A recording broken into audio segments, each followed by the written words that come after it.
Hi, I'm Leanne from Samayla Jewellery, and this is a short video to show you how to measure your wrist for a Samayla bracelet.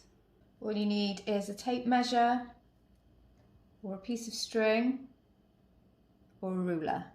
So firstly, with the tape measure, just take the end of the tape and the other end of the tape and find where it's comfortable on your wrist.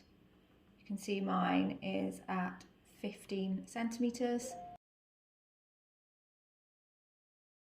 If you have a piece of string, just bring the end of the piece of string round, meet it up with the other part of the string. So it's as simple as that.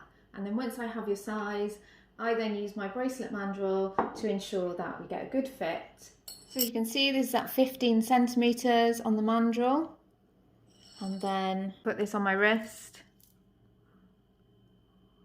That's a perfect fit for me at 15 centimetres. If you like to wear your bracelets a little bit looser, this is an example of a 16 centimetre bracelet on my wrist. So that's how it would fall really. It's a little bit looser, but still fits. So if you have any other questions about sizing or anything else, just send us an email at sales@samayla.co.uk.